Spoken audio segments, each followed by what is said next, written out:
Fala aí, pessoal, beleza? Então tá, ó, seguinte. Eu vou passar para vocês hoje dicas sensacionais para você que vai fazer o Enem e os principais vestibulares do país. A gente sabe que atualidades é um conhecimento que agrega todas as áreas, todas as ciências, então vai desde ciências humanas, né, mais nítido, geografia, história, sociologia, filosofia, redação super importante, mas também pega biologia, química, física, etc. E a gente sabe que o vestibular ele gosta de pegar esses principais acontecimentos do ano para se basear para fazer as questões. Prestem bem atenção antes de eu passar os temas para vocês. Não, o vestibular, de maneira geral, existem alguns que cobram, né? Mas de maneira geral, ele não vai cobrar a notícia de jornal. O que ele vai cobrar? Ele vai colocar a notícia como pano de fundo para saber se você sabe interpretar aquela notícia e associar com geografia, com história, com filosofia, com matemática, enfim, né? Área do conhecimento que for, beleza? Mas é bom a gente ter uma noção geral dos principais acontecimentos para você conseguir saber, estudar a história daquele fenômeno, os aspectos sociológicos, filosóficos, enfim, tudo que envolve os principais acontecimentos. Claro, pessoal, que aqui não vai ser uma aula. Se eu fosse falar de todos os temas que eu tenho aqui para vocês, tá? Os principais. Numa aula, o vídeo ficaria com umas 3 horas e meia, 4 horas, por aí, tá?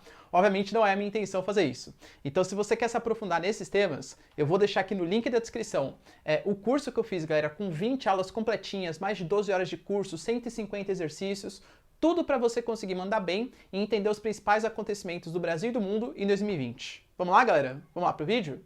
Então, ó, seguinte. Primeiro ponto, vou listar para vocês, né, os principais acontecimentos. Você não pode ir para um vestibular sem saber de, número 1, incêndios. O ano de 2020, além de tudo que a gente sabe que aconteceu, foi o ano dos incêndios. A gente sabe, né, dos incêndios que aconteceram na Amazônia, os incêndios que aconteceram no Pantanal, mas não só esses incêndios. Tivemos incêndios muito grandes, por exemplo, na Austrália, na Califórnia, na Sibéria, e cada um com a sua peculiaridade. Os incêndios aqui no Brasil, tanto na Amazônia como no Pantanal, eles não se iniciam de maneira espontânea, tem que ter algum tipo de incentivo ali antrópico, mas se alastra de maneira mais fácil em períodos de maior estiagem, maior seca, como por exemplo no Pantanal, em que foi o maior incêndio da história, tá? O incêndio que aconteceu no Pantanal, mas de origem criminosa. Na Austrália, Califórnia e até mesmo na Sibéria, os incêndios eles foram por causas mais naturais. Inclusive, olha que importante, na Sibéria, você tem ali uma região, galera, que tem um solo chamado de permafrost, que quando tem esses incêndios, aquele gelo derrete, libera metano para a atmosfera e contribui ainda mais para o aquecimento global. Ou seja, olha que interessante para o vestibular. Beleza? O segundo tema de grande relevância é o tema conflito entre Irã e Estados Unidos. O conflito basicamente sempre existiu desde 79, desde a Revolução Iraniana. Mas nós tivemos esse ano, no comecinho do ano, aliás, quase tivemos uma terceira guerra mundial, vocês devem se lembrar, por conta de tudo que aconteceu, né, da doença que eu não posso falar aqui no YouTube. Isso foi quase amenizado ao longo do ano, mas foi bastante grave. O general Soleimani, um principal líder militar iraniano, ele foi morto em território iraquiano por uma ofensiva norte-americana. A partir daquela ofensiva, começaram ataques ali locais, com o Irã ameaçando Israel, ameaçando a Arábia Saudita. Então, foi um momento de grande tensão. Isso pode aparecer no seu vestibular, de novo, associando a história do Irã, porque o Irã é um grande rival dos Estados Unidos e dos parceiros dos Estados Unidos ali naquela região do Oriente Médio. Atente-se também para o Estreito de Hormuz, região controlada pelo Irã, que passa cerca de 1/5 a 1/4 do petróleo do mundo. Atente-se a isso. Terceiro ponto importante, nós tivemos a reaproximação de Israel, mediado por Trump, com alguns países árabes. A gente sabe que Israel vou falar odiado, vai palavra muito forte, mas não é muito bem quisto por praticamente nenhum país árabe que vive ali na região do Oriente Médio, tá? E o país persa também, o Irã não gosta, enfim. Nós tivemos uma tentativa de reaproximação com alguns países que estavam interessados em se aproximar mais do mundo ocidental e sabe que Israel pode ser o caminho para isso. Bahrein, que tem bases militares americanas, já tem uma parceria interessante, e Emirados Árabes Unidos, um país que sabe que depende do Ocidente para atrair turistas. O Oriente Médio hoje é uma região que está tentando se afastar somente daquele paradigma de só vender petróleo e também atrair turistas, vide Copa do Mundo no Catar, vide o Dubai, né, que é um centro aí econômico, comercial gigantesco, está tentando se aproximar. Então, reaproximação de Israel com antigos inimigos geopolíticos. Quarto ponto importante, Brasil e as questões econômicas externas. O Brasil, no comecinho do ano, ele abriu mão da sua condição privilegiada na OMC, ou seja, a condição de país emergente, que poderia adotar alguns protecionismos, algumas sobretaxas, em troca de uma promessa que o presidente Trump ia apoiar nossa entrada na OCDE. O que é a OCDE, professor? É mais ou menos como se fosse o Clube dos Ricos.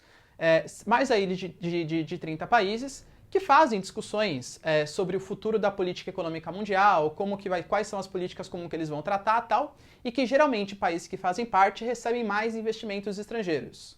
Só que o Trump era um grande parceiro nosso. Com a saída do Trump e a entrada do Biden, será que esse apoio, o Brasil já abriu mão da sua condição privilegiada na OMC, será que a gente vai conseguir entrar na OCDE, mesmo sem apoio do Trump, mesmo com o Biden rechaçando um pouco a nossa política econômica externa, a nossa geopolítica internacional? Não sei. É um fato para você ficar atento para os vestibulares. Quinto ponto, e esse você deve estar cansado de ouvir falar, Brexit.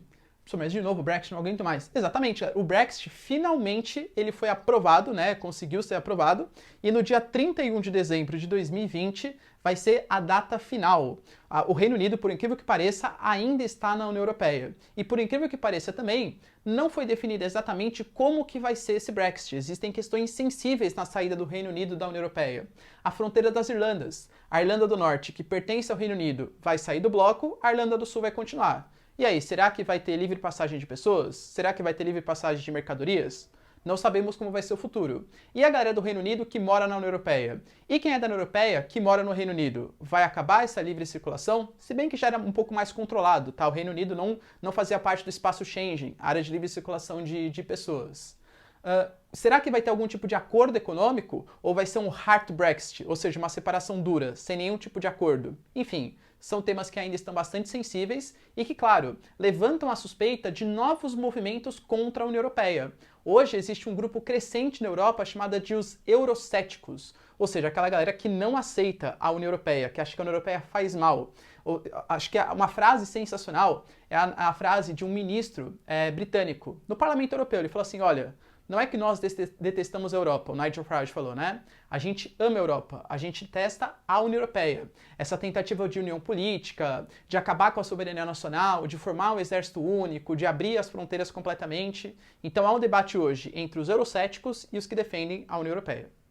Sexto tema importante, Chile. Após intensas manifestações ano passado contra o Piñera, nós tivemos mais manifestações ainda esse ano contra a Constituição herdada da época do Pinochet, uma Constituição mais liberal, que não garante tantos direitos sociais e que sempre foi visto como um dos motivos pelo qual o Chile tem um ótimo IDH, atrair investimentos estrangeiros e tal.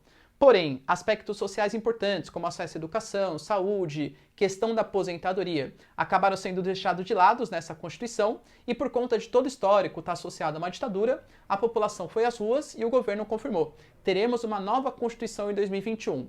E isso abre o debate. Será que vai ser uma Constituição liberal para atrair investimentos ou uma Constituição que vai garantir mais direitos, porém, talvez afaste os investimentos estrangeiros? É um debate importante. Fato é que essa nova constituinte que foi formada, ela tem uma participação popular muito interessante, metade homens, metade mulheres, grupos ali locais, minorias sendo representadas, então promete ser um avanço, pelo menos social, no aspecto social, para a América Latina em 2021.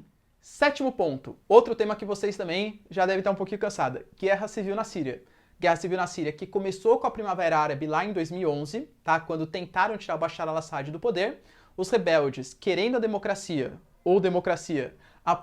apoiados pelos Estados Unidos, e o Bashar al-Assad com um grande apoio histórico da Rússia. Inclusive o pai do Bashar al-Assad, o Hafez al-Assad, também tinha o apoio da Rússia. O Estado Islâmico também começa a participar daquele conflito, hoje praticamente perdeu todos os seus territórios. Não que ele tenha acabado, porque a ideologia não sumiu, os territórios foram minimizados. Mas ainda, por mais que hoje o Bashar al-Assad tenha praticamente reconquistado todas as áreas da Síria, ainda existe um último reduto de resistência rebelde, que é a região do noroeste da Síria, região de Idlib. E é uma grande questão ali porque é uma área de fronteira entre Turquia e Síria. A Turquia, que é totalmente contra o governo do Bashar al-Assad. Então, naquela região, existem rebeldes apoiados pelos americanos, a Turquia tem medo que a Síria avance com as suas tropas, e tem um povo curdo, que a Síria é contra, que a Turquia é contra. Então, está uma miscelânea ali de interesses que pode culminar com novas questões ali geopolíticas bem importantes. Lembrando que a Turquia, ela sempre pede apoio para derrubar o Bashar al-Assad, pede apoio para a Europa, porque a Turquia é a porta de entrada dos refugiados. A Turquia faz meio que uma chantagemzinha. Ô, União Europeia, se você não me apoiar aqui, para tirar o Bashar al-Assad, eu abro as fronteiras e entra um monte de refugiado aí no continente. A Europa tenta resistir, mas a gente sabe, galera, que refugiados não é o forte da Europa, beleza? Oitavo ponto importante, Luiz Arce sendo eleito na Bolívia. A gente teve, galera, em anos passados, o Evo Morales saindo da presidência, ele ia ser reeleito pela 4ª vez, dando uma espécie de golpe na Constituição, porque não estava previsto na Constituição, mas o Poder Judiciário autorizou ali de última hora, e a oposição fez um golpe. Fez um golpe no golpe, né? Porque ele fez um golpe na Constituição, mas teve uma votação e ele foi eleito. A oposição fez um golpe, tirou o Evo Morales. O Evo Morales até teve que sair da Bolívia, estava sendo ameaçado por militares, pela oposição, etc. Mas nós tivemos eleições esse ano. As eleições desse ano elegeram Luiz Arce. Luiz Arce que era o ministro da Fazenda do Evo Morales, como se fosse o cara que cuida da economia do Evo Morales. Ou seja, hoje a gente teve a volta do Luiz Arce, que representa o modelo do Evo Morales, aquele cara que era um pouco mais de esquerda, intervencionista, etc. Aliás, a América Latina nesse sentido tá um caldeirão. A gente tem de um lado, por exemplo, governos muito mais conservadores, mais liberais, né? Ou liberais ou conservadores. Lacalipou no Uruguai, a Colômbia, historicamente, o Bolsonaro aqui no Brasil. E de outro lado, governos mais progressistas, mais de esquerda. Por exemplo, o Nicolás Maduro na Venezuela, o Luiz Arce agora na Bolívia, o Alberto Fernandes e a Cristina Kirchner na Argentina. Então a América Latina, como sempre, um caldeirão e é tema importante para a sua prova. Nono ponto importante. Preço do petróleo. Cara, esse ano foi uma confusão de preço do petróleo. A gente sabe que o petróleo é uma commodity, ou seja, é regulado pela Bolsa de Valores, pela lei da oferta e da procura mundial, e nós tivemos muitos pontos que alteraram essa dinâmica do preço. Primeiro, o mundo está em crise. Como o mundo está em crise, consome-se menos petróleo. Como se consome menos petróleo, o preço do petróleo cai. Ao mesmo tempo, nós tivemos brigas intensas entre a OPEP, que é um cartel que regula o preço do petróleo, e a Rússia, que não faz parte da OPEP, mas muitas vezes negocia com a OPEP, formando o que a gente chama de OPEP+. A briga entre a Arábia Saudita, a liderança da OPEP, e a Rússia fez com que os dois países aumentassem muito a sua produção no momento de baixa demanda, e tivemos um momento do ano em que, inclusive, os Estados Unidos pagou para as pessoas comprarem petróleo. O barril de petróleo foi vendido por um preço negativo. Então, essa alteração no preço do petróleo pode aparecer no seu vestibular envolvendo questões, por exemplo, o que é um cartel, o que é o OPEP, qual que é a importância do petróleo, por que o preço do petróleo muda. Então, ó, fica esperto, hein? 10º ponto importante. Ciclone bomba no Brasil. Vocês se lembram, galera? Ciclone bomba aqui no Brasil? Claro que, assim, dificilmente vai trazer como um pano de fundo para você saber se você sabe o que é um ciclone? Ciclone é associado a uma zona de baixa pressão atmosférica. Eu lembro, por exemplo, ano passado, que teve um ciclone em Moçambique que causou uma série de problemas, né? Porque, imagina, o saneamento básico em Moçambique é péssimo e ciclone sempre traz bastante chuva, então causou enchentes, alagamentos, doenças voltaram, etc, tá? Então, o ciclone bomba que aconteceu no Brasil, ele pode ser um pano de fundo para o vestibular te perguntar: o que é uma zona de baixa pressão atmosférica? Como se forma um ciclone? Qual a diferença de um ciclone, um furacão, um tornado, um tufão? E todos esses conceitos são essenciais para a sua prova de geografia, e inclusive para a prova de física, porque muitos desses conceitos meteorológicos aparecem também na provinha de física. 11º assunto. Estados Unidos saiu do OMS por achar que o OMS privilegia a China na questão do coisinha que eu não posso falar no YouTube, tá? E, ao mesmo tempo, saiu do Conselho de Direitos Humanos da ONU. A gente sabe que o Trump, ele tinha uma política, né, ele foi eleito com dois conceitos. Let's make America great again, ou seja, os Estados Unidos vai retomar o protagonismo na geopolítica mundial, porque o Obama era considerado um bananão, deixou a China, a Rússia crescer, pelo ideário, pelo menos, dos republicanos, tá? E o Trump também America First, ou seja, primeiro pensar nos interesses americanos e dos meus principais parceiros, e depois nos interesses globais.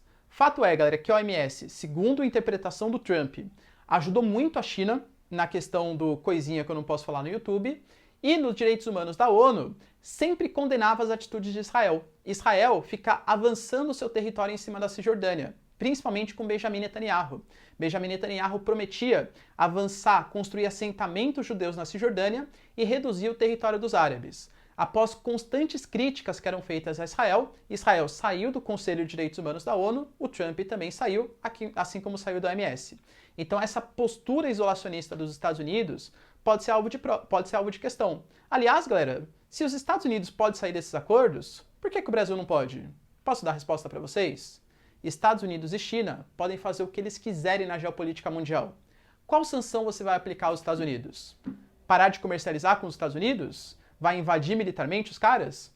Aí, quero uma resposta, vai, deixa aí nos comentários. O que fazer contra os Estados Unidos se ele sai do Acordo de Paris, se ele sai da OMS, se ele sai do Conselho de Direitos Humanos da ONU? Se o Brasil sair, o Brasil vai ser alvo de sanções. Vão parar de comercializar com o Brasil, pelo menos ali no momento. E os Estados Unidos? Será que dá? Acho que não, hein, galera? 12º ponto, 5G. O 5G da China. Hoje a gente sabe, galera, que os dados são petróleo do século XXI. Só como assim petróleo do século XXI? Os dados que a agência de telefonia tem, né? A gente falava do GAFA, Google, Apple, Amazon e Facebook, né? Facebook e Amazon, na verdade, que controlam os dados de mais de 90% das pessoas que utilizam redes de celulares, etc. Só que esse eixo de comunicação que sempre esteve centrado no Vale do Silício nos Estados Unidos está transferindo hoje o seu fixo, está transferindo a sua localidade para a China, com a Huawei. A China, por exemplo, lançou um computador quântico que tem uma capacidade centenas de vezes superior à velocidade do maior da Google, percebe? Então a China hoje, com as inovações, vem revolucionando o 5G, que vai ser essencial para quem quiser participar da 4ª revolução industrial, a inteligência das coisas, a internet das coisas, inteligência artificial, tá? Velocidade de comunicação praticamente instantânea, trabalhos remotos praticamente instantâneos, enfim, vai ser uma revolução. A grande questão é, será que dá para confiar na China na questão? Os Estados Unidos jura que não, tá? Inclusive está fazendo um grupo de combate à presença do 5G chinês no mundo, alegando que isso pode colocar em risco as soberanias nacionais. Comentários à parte aqui, galera, migué, hein? Não que eu confie nos chineses, mas será que dá para confiar nos americanos? Enfim, tá? Fato é, galera, que Reino Unido, Austrália, Índia já cancelaram, falaram que não vão aceitar o 5G chinês. E, aliás, existe o medo também do chamado efeito Austrália. A Austrália criticou muito a atitude da China durante o coisinha que eu não posso falar no YouTube, alegando que não respeitou, etc. E a China começou a punir, começou a não comercializar com a Austrália. A Austrália vem sofrendo bastante comercialmente, porque, de novo, a China ela é o mercado consumidor mundial. Vou imaginar, por exemplo, que o Brasil decide que vai retaliar a China. E a China decide que não vai mais comprar coisas do Brasil. O Brasil literalmente vai à falência. Para quem que a gente vai vender soja? Vai vender ferro, produtos primários? A China é o mercado consumidor mundial. E isso coloca em debate, né, essa questão. Será que o Brasil vai aceitar o 5G? Será que não vai? Enfim, a gente tem que aguardar a cena dos próximos capítulos. 13º ponto. Conflito entre China e Índia. A região da Caxemira, a região que na China é o Tibete, sudoeste da China, e para a Índia a regiãozinha da Caxemira. Nós tivemos ataques de soldados indianos e soldados chineses. O Estado chinês jura que não foi culpa deles e o Estado indiano jura que não foi culpa deles. Mas fato é, galera, que a Índia se afastou um pouco da China, inclusive na questão dos BRICS, tá? Na questão do Brasil, Rússia, Índia, China e tal, e saiu do RCEP, que é o maior bloco econômico criado no mundo, justamente por conta da China. A Índia e China nunca tiveram, nossa, que ótima relação geopolítica. Mas nos anos 2000 realmente se aproximaram pela questão dos países emergentes e tal. Hoje em dia esse afastamento está grande novamente. Inclusive a Índia baniu vários aplicativos chineses, WeChat, TikTok, enfim, tá? Alegando que a Índia não é um país confiável. Isso também levanta, galera, a questão que a Caxemira está em evidência. E o principal conflito na Caxemira nem envolve Índia e China, envolve sim Índia e Paquistão. Inclusive um conflito que pode ter áreas nucleares. Olha que perigo isso aí, hein? Então dica, fica de olho na Caxemira, que é assunto importante. 14º ponto. Greve dos entregadores. Esse ano colocou em debate, né? Ano de crise econômica, desemprego, aumento da informalidade e tal. A gente teve um aumento muito grande das entregas, deliveries. Então, vou falar aqui, iFood, Uber Foods, Uber Eats, né, na verdade. Enfim, todos esses aplicativos de entrega, eles aumentaram muito, tá? E, inclusive, eles foram tirando a remuneração de alguns desses funcionários no passado recente, tá? Ganhavam mais, hoje ganha cada vez menos por quilômetro rodado. E isso vem levantando debate sobre a uberização da economia, ou seja, o aumento do trabalho informal. Porque esses aplicativos, eles não querem estabelecer vínculos empregatícios com as pessoas que fazem as entregas.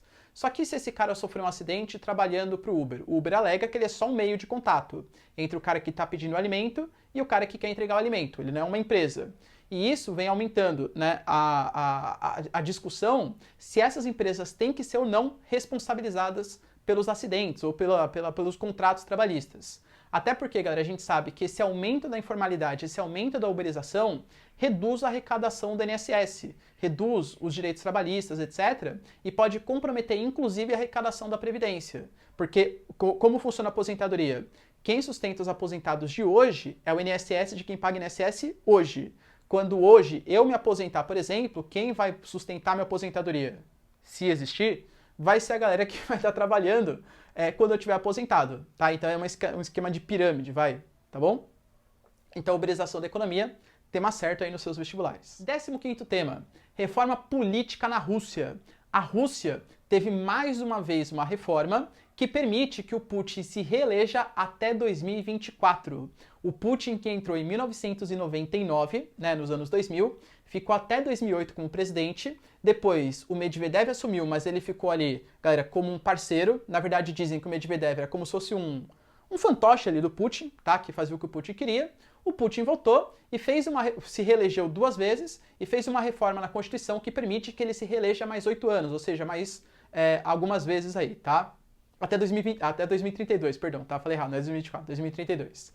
Se ele efetivamente, galera, ficar até 2032, ele vai ser o presidente mais longevo da história da União Soviética e da Rússia, superando nomes aí como Trotsky, Stalin, Trotsky não, né? Mas Lenin, Stalin, Gorbachev, Nikita Khrushchev, enfim, tá? Outros líderes, mostrando que o Putin, ele tá ganhando traços cada vez mais autoritários.